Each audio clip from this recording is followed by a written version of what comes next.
আসসালামু আলাইকুম। ২০১৩ সালে অস্ট্রেলিয়ার বিরুদ্ধে চেন্নাইয়ের মাটিতে মহেন্দ্র সিং ধোনির একটা ২২৪ রানের ইনিংস ছিল।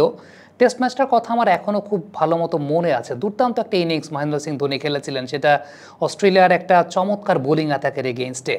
এর আগে পাকিস্তানের সঙ্গে একটা দুর্দান্ত ইনিংস ছিল মহেন্দ্র সিং ধোনির, একটা ডেবিউ টেস্ট সেঞ্চুরি ছিল যেটা ১৪০-এর উপরে মহেন্দ্র সিং ধোনি রান করেছিলেন। লর্ডসে একটা টেস্ট ম্যাচের কথা মনে আছে, ইন্ডিয়াকে টেস্ট ম্যাচটা বাঁচিয়ে দিয়েছিলেন ধোনি, 70+ রান করেছিলেন একেবারে ফোর্থ ইনিংসে, বেশ ভালো ব্যাটিং করে সেই টেস্ট ম্যাচটা ইন্ডিয়াকে বাঁচিয়ে দিয়েছিলেন। টেস্ট ম্যাচটা ইন্ডিয়া ড্র করেছিল। মহেন্দ্র সিং ধোনি ডেফিনেটলি একটা ইমোশনের জায়গা আমাদের কাছে, বিশেষ করে আমরা যারা 90s কিড, ওই সময়টাতে ক্রিকেট দেখে বড় হয়েছে, আর্লি 2000-এর সময়টাতে মহেন্দ্র সিং ধোনি, এবং আফটার দ্যাট মহেন্দ্র সিং ধোনি যা করেছেন, ক্রিকেটটাকে একটা হাইলি ইন্টেলেকচুয়াল লেভেলে নিয়ে গেছেন। On the other hand Rishabh punt modern day ক্রিকেটে, তার ক্ষেত্রে যদি আমরা চিন্তা করি, সিডনিতে, ব্রিসবেনে তার দুর্দান্ত ইনিংসগুলো, ইংল্যান্ডের মাটিতে দুর্দান্ত ইনিংসগুলো, বিশেষ করে ব্রিসবেনের লাস্ট যে ম্যাচ উইনিং ইনিংসটা 2021 সালে তিনি খেলেছেন, এর আগে সিডনিতে 2019 সালে 140+ একটা ইনিংস তিনি খেলেছিলেন দুর্দান্তভাবে। ইন্ডিয়া সে টেস্ট ম্যাচটা ড্র করেছিল পরবর্তী সময়ে। অস্ট্রেলিয়ার মাটি থেকে অস্ট্রেলিয়াকে সিরিজ হারানো, আন্ডার প্রেশার, দুর্দান্ত ব্যাটিং, সব কিছু মিলিয়ে একটা কোয়েশ্চেনের জন্ম কিন্তু দিচ্ছে যে আপনি টেস্ট ম্যাচ ক্রিকেটে ঋষভ পান্টকে অলরেডি আপনি বলতে পারেন কিনা better than Mahendra Singh Dhoni. I am bit confused, কিন্তু স্ট্যাটিস্টিক্যালি ঋষভ পান্ট অনেকাংশে এগিয়ে আছেন। অর্থাৎ আপনি যদি এখন পর্যন্ত ঋষভ পান্টের ক্যারিয়ার পর্যালোচনা করেন, 34টা টেস্ট ম্যাচ তিনি খেলেছেন। ধোনি যতদিন পর্যন্ত 34টা টেস্ট ম্যাচ খেলেছিলেন, ততদিন পর্যন্ত আমি যদি ট্র্যাক রেকর্ডটা একটু আলোচনা করতে চাই, এই 34টা টেস্ট ম্যাচের মধ্যে 58 ইনিংস ব্যাটিং করেছেন ঋষভ পান্ট, ধোনি ব্যাটিং করেছিলেন 54 ইনিংস। 2419 রান ঋষভ পান্টের, 1778 রান ধোনির। 44 অ্যাভারেজে ঋষভ পান্ট ব্যাটিং করছেন এখন পর্যন্ত। ধোনির অ্যাভারেজটা ওই সময়টা ছিল 37.4, 11টা হাফ সেঞ্চুরি ঋষভ পান্টের, 14টা হাফ সেঞ্চুরি মহেন্দ্র সিং ধোনির। তবে উইকেট কিপার ব্যাটার হিসাবে ইন্ডিয়ার পক্ষে সর্বোচ্চ সংখ্যক সেঞ্চুরির মালিক কিন্তু পান্ট এবং ধোনি যৌথভাবে 6টা করে। ধোনি টেস্ট ক্যারিয়ারটা শেষ করেছেন, সে 2015 সালে আমরা দেখেছি তিনি এই টেস্ট ক্রিকেট থেকে অবসর নিয়েছেন। অন্যদিকে ঋষভ পান্ট এখনও কিন্তু খেলে যাচ্ছেন, এখনও তার সামনে সুযোগ রয়েছে ধোনিকে টপকে যাওয়ার, অর্থাৎ 6টা সেঞ্চুরি করে ইকুয়াল। এই জায়গাটা আমরা বলতে পারি যে কম্পেয়ারিং জায়গাতে অ্যাভারেজ তো বলছে কিংবা স্ট্যাটিস্টিক্স বলছে ঋষভ পান্ট এগিয়ে আছেন। সবচেয়ে ইন্টারেস্টিং পার্টটা অবশ্যই হবে যে এশিয়ার বাইরে কার ট্র্যাক রেকর্ডটা কেমন সেই জায়গাটা দেখা, সেখানেও ঋষভ পান্ট ঢের এগিয়ে রয়েছেন। আমরা যদি এশিয়ার বাইরে দেখি, তাহলে ঋষভ পান্ট এখন পর্যন্ত 29টা ম্যাচ খেলে 1484 রান করেছেন, 38.05 তার গড়। মহেন্দ্র সিং ধোনি সর্বমোট 39টা ম্যাচে 1996 রান করেছিলেন, 29.79 ছিল তার গড়।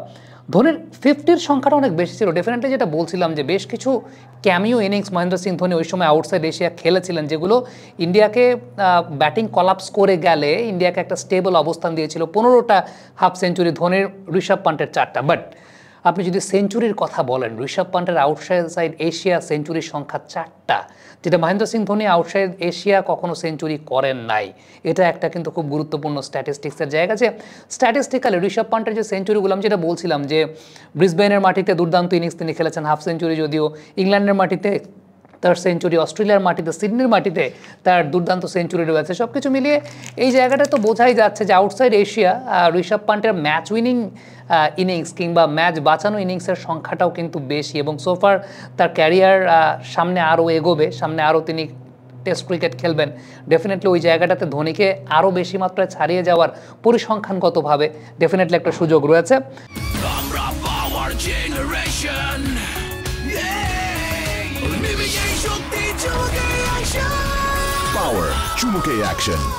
ঘরের মাটিতে অ্যাভারেজের কথা যদি চিন্তা করি, যে ইন্ডিয়ান ক্রিকেটে এখন পর্যন্ত শুধুমাত্র ধোনির সাথে কম্প্যারিজন না, ইন্ডিয়ান ক্রিকেটে এখন পর্যন্ত যারা টেস্ট ক্রিকেট খেলেছেন সবার মধ্যে হোম অ্যাভারেজ সবচেয়ে বেশি ইয়াশস্বী জয়সওয়ালের 77.80, বিজয় হাজারে যার নামে একটা টুর্নামেন্ট হয়, বিজয় হাজারের অ্যাভারেজটা 69.54, মায়াঙ্ক আগরওয়াল 69.07, ঋষভ পান্ট তারপরে রয়েছেন 65.58।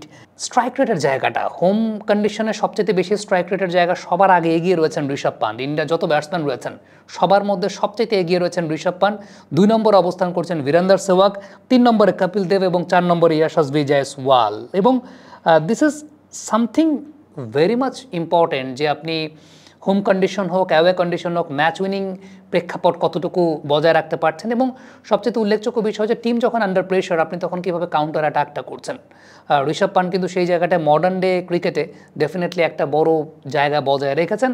তবে প্রজন্মের সাথে প্রজন্মের কম্প্যারিজনটা আসলে ওইভাবে হয় না, কারণ ধোনি যে সময়টায় ক্রিকেট খেলেছেন সেই সময়টায় দ্রাবিড়, লক্ষ্মণ, টেন্ডুলকার, সৌরভ গাঙ্গুলি কিংবা উপরের দিকে ব্যাটসম্যানরা থাকতেন, যে ব্যাটসম্যানদের জন্য হয়তো বা ধোনির ব্যাটিং অপরচুনিটিটা অনেক সময় কম পাওয়া যেত।